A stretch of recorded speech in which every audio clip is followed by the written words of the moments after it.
Hello and welcome to Fame in 15, where we will deep dive into the gossip that has been taking over the internet. I'm Kayla C. with my partner in gossip, Ellie Marie Ramos.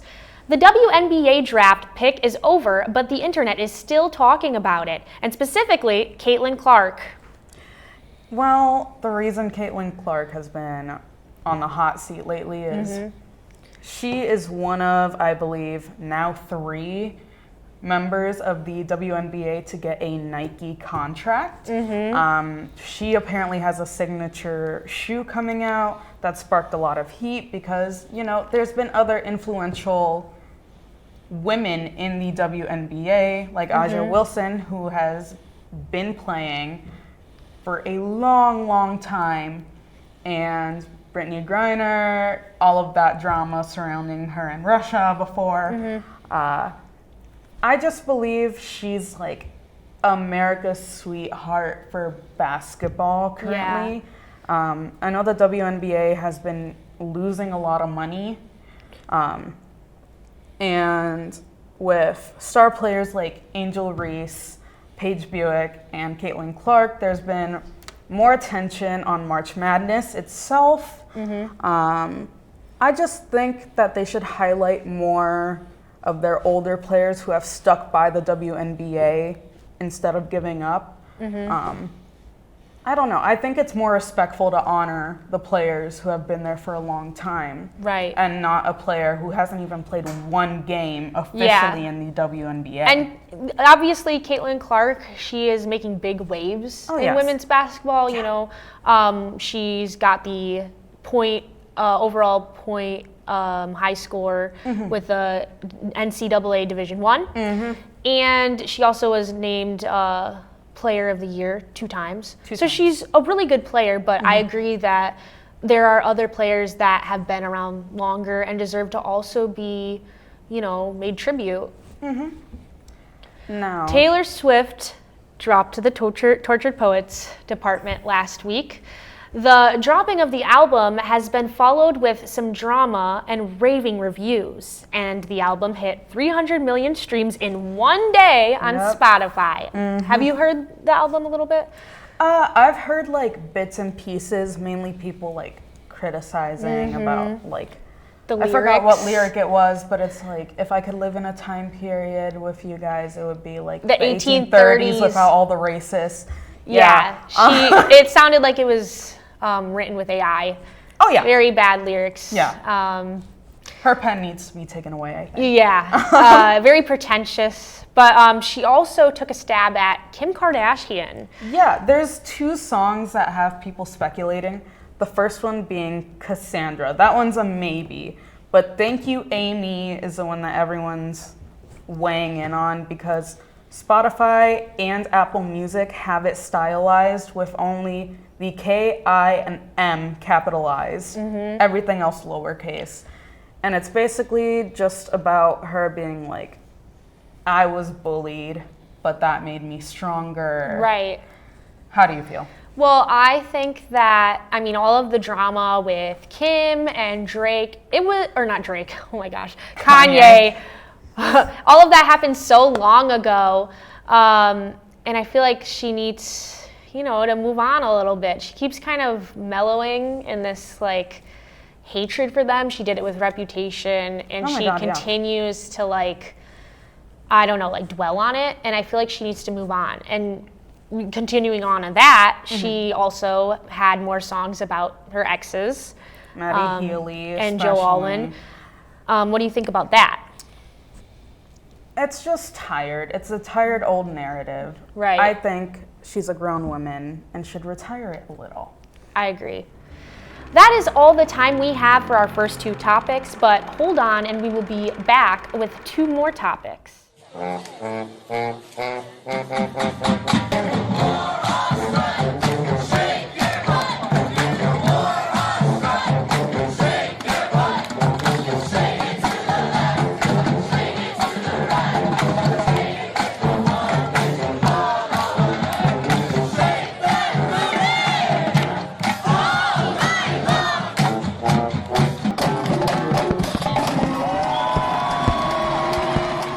The Royal Purple, the best place for all the latest news around the community and campus of UW-Whitewater. Here you'll find all different types of weekly news stories, including sports, arts and rec, biz and tech, and even fun and interesting things like trendsetter columns and the tweet of the week. The Royal Purple has a full staff to handle all of your advertising and article needs. Ad managers and sales representatives can help you get your ad in seasonal print issues online at royalpurplenews.com and out on our social media platforms. Editors and journalists would love to write features about your organization and follow-ups about your important events. For more information on student employment opportunities, advertisement services, or anything news, contact the Royal Purple over at RPP@uww.edu or give us a call at 262-472-5100. Stop by our office and say hi on campus in McCutcheon Hall, room 113. For all of your local campus community news, check out the Royal Purple here at University of Wisconsin-Whitewater. Welcome to Jitters Coffee House. Located on the first floor of the Wells Towers, Jitters is a student-run coffee lounge and offers a variety of coffee and ice cream-based drinks and is home to many entertaining programs, including live music, gamer trivia nights, and other performances. Coordinate your activity by emailing jitters@uww.edu.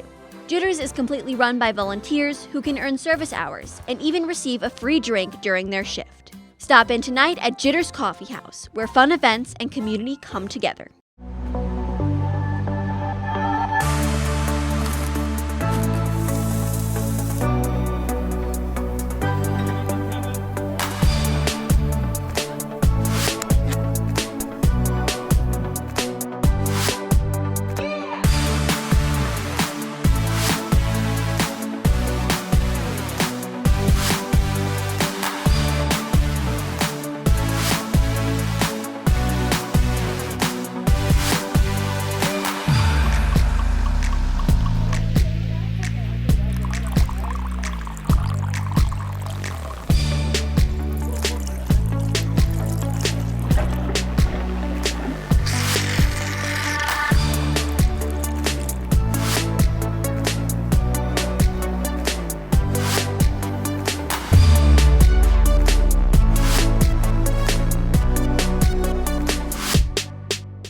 Welcome back to Fame in 15. Our next topic is the upcoming movie Back to Black. This biopic follows the life of the singer-songwriter Amy Winehouse. What have you seen about this movie coming up? So I watched the trailer. Little tiny bit disappointed. Thing is, the production company has a lot of successful movies. I mean, Asteroid City, Wes Anderson film, latest one to come out. And it's just like the main actress, Marissa Abela, does not look like Amy Winehouse in like any way.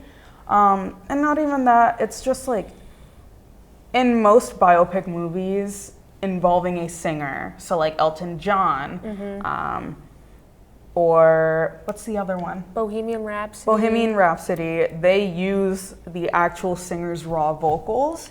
Right. For this, they chose to use Marissa's vocals instead, and that's been a lot on the internet. Really widely criticized because she just doesn't sound like Amy Winehouse. She doesn't sound good in that style. It's a very hard style of singing to replicate. Oh yeah, absolutely. And she definitely didn't do her justice. I'm wondering if maybe they put a little bit more work into it, and the snippet we heard was just bad. Yeah, but I think that it would have been a lot better. There would have been a lot more care if they had Amy's vocals in it. But there's also been a lot of discourse with the director.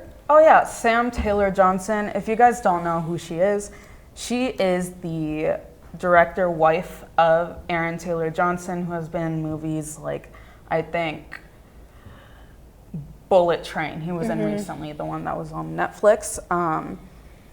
They have a weird relationship, 24-year age gap. She met him on her set in the movie that he was in when he was 18, and she was 33. Yeah, and she's made she's made like 50 Shades of Grey. Only the first one, though. Yeah, only the first one.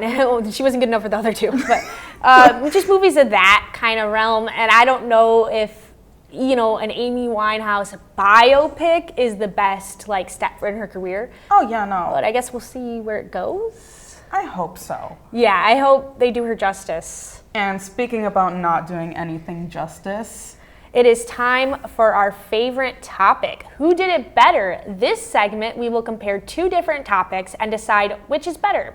Today, we are discussing Coachella looks from this year to the years prior. now, listen, back in the day, I know I'm really young, but like 2016 era, 2014, King Kylie era, Yeah. Coachella was the event. right? Flower crowns. Flower like crowns. boho. Boho style was huge. I feel like everyone went out for Coachella. Mm-hmm. And now it's a casual event, but it shouldn't be because, tickets are over $1,000. Right, and for good reason. There's so many artists there, and Oh, it's yeah. like a multiple weekend thing. But yeah, you're spending all of this money to show up in what, like skinny jeans and Yeah. they aren't trying anymore, and it's not as fun. It was like another kind of fashion event.